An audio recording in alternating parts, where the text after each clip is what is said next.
that we were bumping into a lot of clients that were having some unease or difficulty in having these conversations at their customer facing side, but equally they were finding that when they did have those conversations, it opened up a lot of opportunities. So we really wanted to highlight that, share, and bring that and give that advice to everyone today.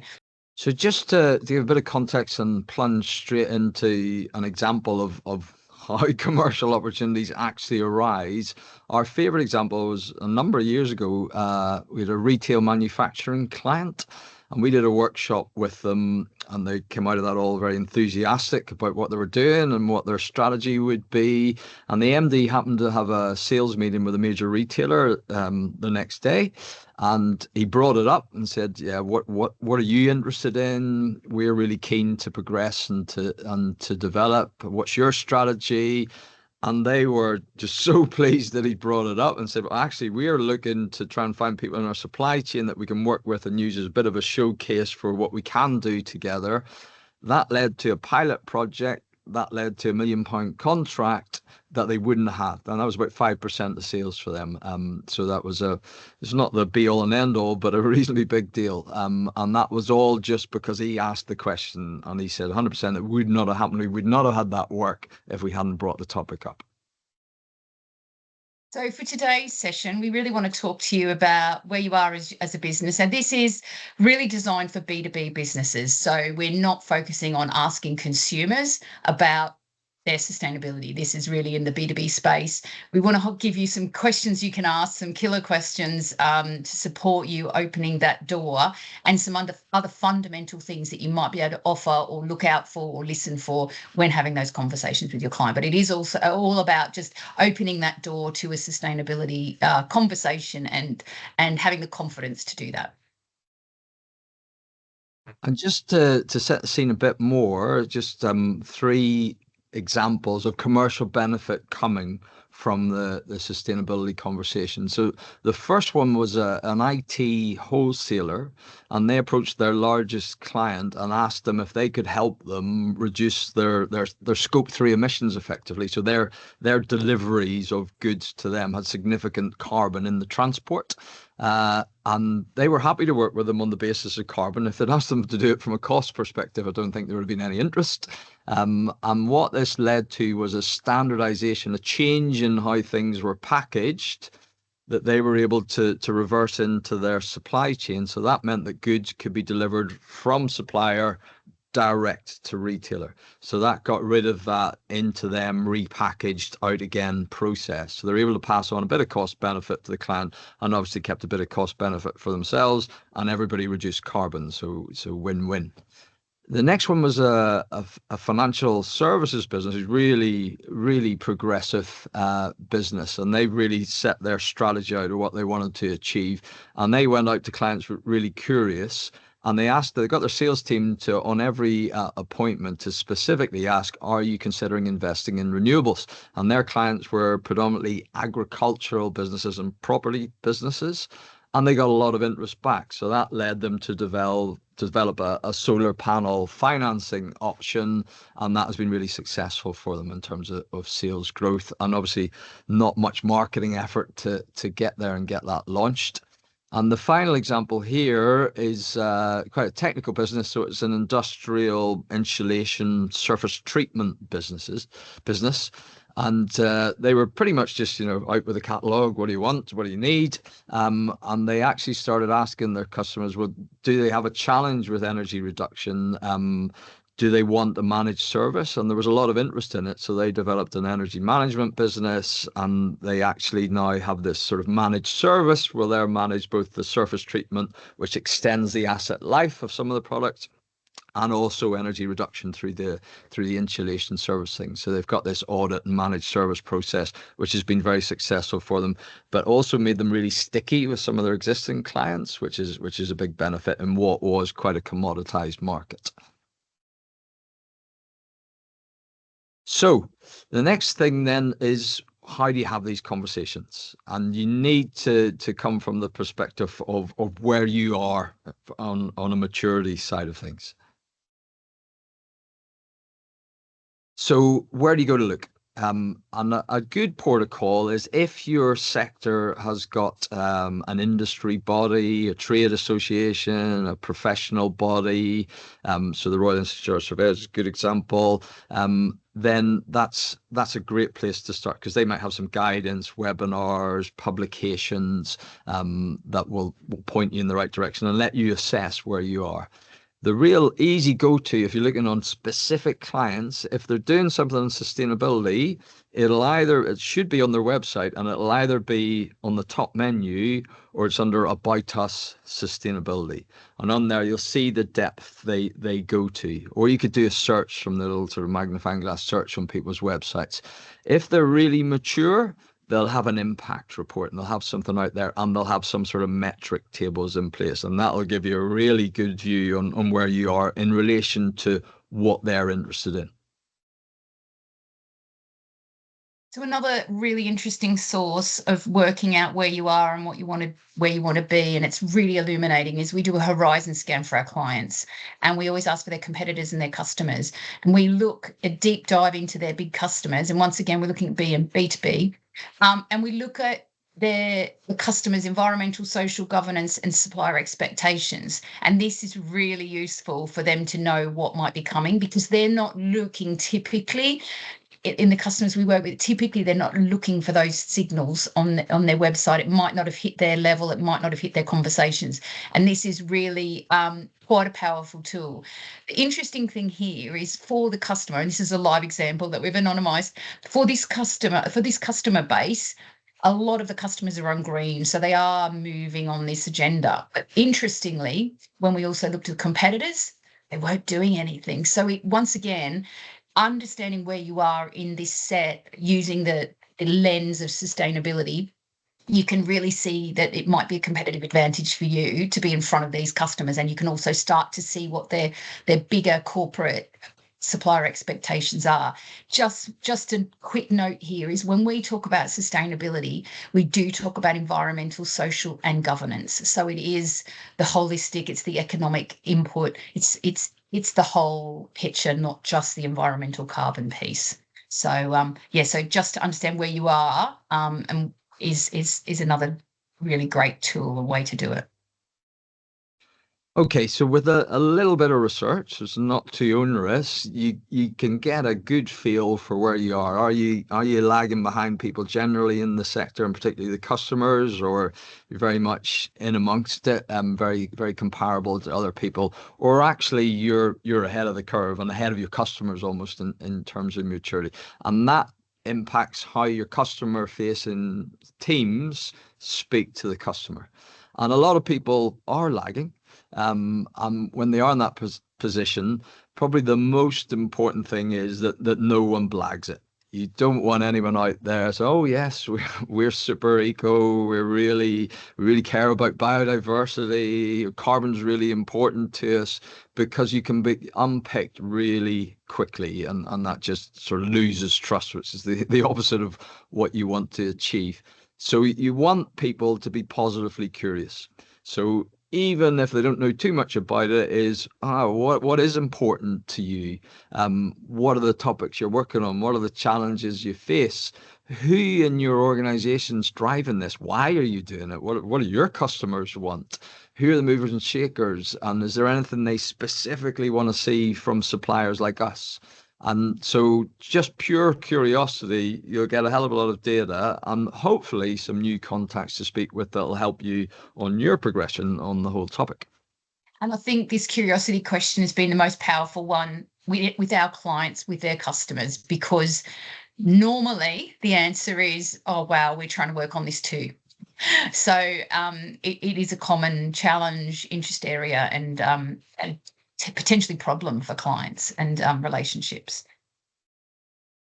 So if you find yourself, you're in the pack, you're moving as fast as your industry contemporaries and bodies and your competitors, you've also got a role to play, and there's really interesting questions. But if you're in this space, typically the sustainability lead doesn't often talk to the sustainability lead other companies, and there's a really good opportunity to connect those people. They will talk the same language.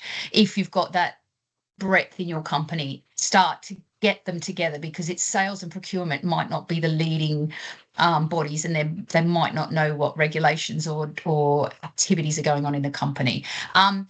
You can always collaborate with these your partners or your clients on industry body forums, groups. Ask where they're going to learn more information. Once again, positively curious, we advocate it. But the key thing is to ask about their challenge areas and use the language they're using, because this is an alphabet soup. Everybody is using a huge amount of different language. So if they're talking in their impact report, if they start talking about TCFD, SECR, CSRD, SSAB, whatever the language is, understand or start to talk about that with them and unpick it. And it's okay not to know it off the top of your head. It's better to confess that you're not familiar with it than blag. So if you are leading and you're ahead of customers, obviously you don't want to be giving it the big I am. So you want people to stay humble and still be curious about how to do better, because no one's perfect in this space for sure. So the big thing you're after is you want your customer facing people to absolutely know your strengths and where you are and the barriers you're facing. And is there any shared interest? That's probably the big one. Are there any topics that will be mutually beneficial for you to engage with those people on? And really, it's collaboration opportunities. And hopefully you are broadening those relationships and introducing different people in so you get more sticky with that customer.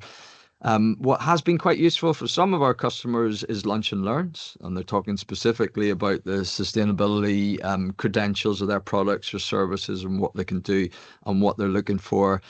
Any evidence is always anything you've got. The more data, the more stories, the more evidence you've got to back up what you're saying. That social proof piece is really important. So because there are a lot of people who are greenwashing and blagging in the space, and you don't want to be tarred with their brush. So do you have that evidence behind you? And it may be that you have barriers that are stopping you from doing more that are customer related. So share them and talk about them and see if there's anything you can work on together that would help take those barriers away. So that's the leading aspect covered. So in terms of things that we would suggest, and we've got 8 recommendations of ways to start talking about this and ways for your customer facing teams to start engaging their customers. And the big one is listening for the sustainability signals. They will be very nuanced. They might be hidden in other conversations, but we're publishing an impact report. I mean, impact report publishing and doing that is quite a mature thing. So that means that under the hood of your client, there's a lot of data gathered, there's a system, there's a process, they understand their framework, they've probably done a materiality assessment. So that just by that one statement, you get a lot of good information and potentially a lot of ideas on how you can link into that and what they care about. Social value is becoming a big deal, very important in public service tenders, big contractors and big construction, and are becoming more and more frequent. So you can play a really big part on that and being a really preferred supplier if you're listening to that sort of language. And carbon, we always say you can't do anything on sustainability without carbon. It is an absolute gateway. It's the entry level. You need to discuss carbon, and the scope 3 aspect of carbon is where the supply chain is hugely important. And if you're on the carbon journey yourself, you really will be advanced. And we work with hundreds and hundreds of businesses, and I think everybody sometimes feels that they're behind, but this is new for everyone. Rest assured, it is okay to be starting today. It's new and it's sometimes difficult, but listen out for carbon footprinting conversations. So With your research you've done and a few conversations you've had, it normally quickly apparent what the shared challenge areas are. And we've said it before, but often your relationships with the customer might be sales to procurement.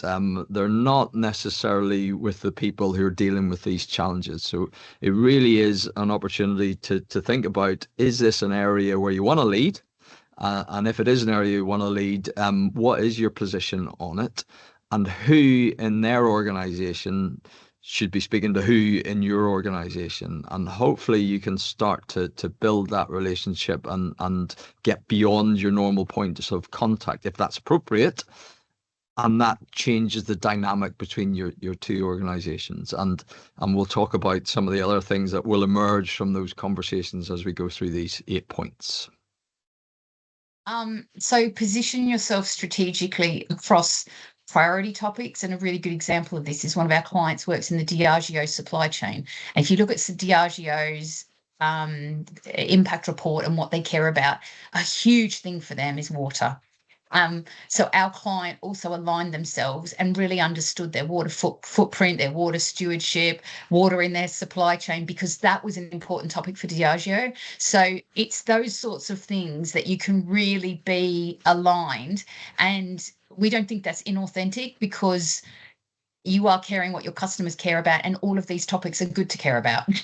So it's just making sure that you're aligning yourself with what's important to your customers, because we want good businesses to stay in business and do more good business. So winning more business is the aim of the game, and doing it in the right way. But it's important to understand these and map them out if you have an opportunity.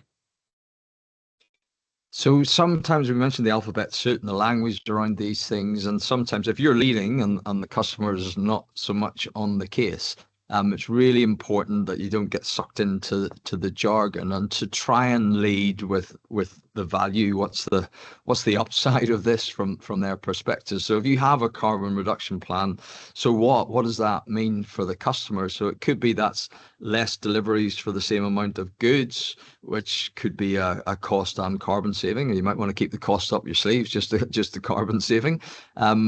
You've got a sustainability strategy. Well, so what that means is that we're zero waste, and we're going to support and enable you to be zero waste. So hopefully that will reduce your waste costs, but also improve your environmental credentials. And on the sustainability, on the procurement side of things, possibly it could be one of our clients in the supply chain side of things is exposed to extreme weather events, particularly heat, because it's temperature sensitive goods. So they've changed their supply chains and their logistics operations to make sure that they'll be able to deliver, in their case, to the NHS and some temperature sensitive drugs, and they'll be able to deliver during extreme heat events, like we experienced a couple of years ago when that was actually a challenge within that sector. So they're promoting we are more resilient. Just the fact they've got a more sort of sustainable procurement assessment process. Open up the door to pilot programs. It's been we hear this a lot when we talk to clients. We've heard of clients that are opening up saying we want to test or pilot reusable totes for deliveries. We want to change packaging. Will you be our pilot? And we want to reduce our plastic packaging, and we want to use a hard foam base or something clever. So we've got clients that have worked in facilities management, and timing was everything for them, because they started to work on their sustainability journey, and they asked the curious question of their client and said, we're just starting on our sustainability journey. What do you do? And the client responded with immediately, oh my gosh, we're doing the same, and we're looking for someone to pilot with. And it just happened to be the right time at the right place with the right motivation, that they were able to form a pilot and try something new. So you really start embedding yourself in with the client, and a pilot program is a really nice way to start the conversation or mention or look for opportunities. So we've touched on the greenwashing thing a number of times here, and it really is important to be authentic and humble and only talk about the things that you've got data and evidence for. And it's kind of making sure that any of your customer facing people don't get carried away with themselves and that marketing instinct to big themselves up and say, yeah, we're we're super green, we're eco, all these kind of vague claims, and yeah, we're really low carbon, or we're carbon neutral. Any of these terms, if they don't fully understand it and you can't back it up, you don't want to be there at all. So it's about having measurable data, being able to verify everything you say, and giving your customer facing people the evidence they need, and they can use when the situation arises. So just to build on that, be really specific with anything you claim. And there's two sides to this. You don't want to greenwash, but you also don't want to green hush. If you are doing really good things, and we've seen clients that have got fantastic carbon savings, or they have a huge apprenticeship program, or they're doing fantastic partnership work with universities and innovation and bringing on, the next generation, or they train their people, it's really great to have measures on that, on evidence. But equally, it's really important that the sales team understands why this is important, why it fits into your business, what part of the framework it is. Because typically we'll go to a business and they'll say, well, yeah, of course we do lots of apprenticeships, but that's not sustainability. How does that fit in? So it's really important that you've got the measures, but they also know where that exactly fits into the agenda and why they should be talking about it. So it's really important to train your customer facing teams to be able to ask the right questions. And this sort of webinar topic came around specifically because we did a bit of work with one client, and the challenge for them was actually their sales team, and a lot of them there was account management element, and then there's the proactive sales guys. But particularly on the account management side, they weren't really consultative sellers. They were going out, and it was a bit of a milk round, and they'd have the cup of coffee and have the usual conversation, leave the latest catalog for their products. And they have a really innovative recycled product that they're really keen to push. But the sales guys weren't asking if there was any interest or what applications could this be used for.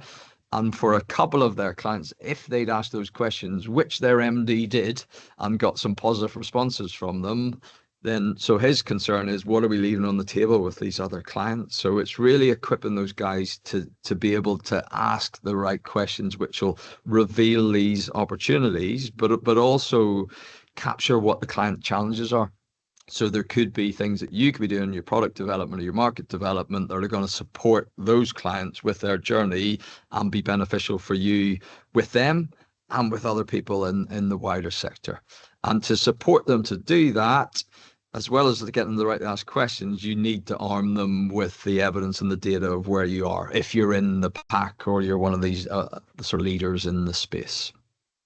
And I think something like an impact report, even if you're doing it for the first time, it's a tool to go into your clients and say, just if you're interested, this is our first impact report, or it's a way to start a conversation in an authentic way. So we've launched our website page. Do you fancy checking it out? I mean, just starts them thinking. So any evidence you have is really powerful for the conversations.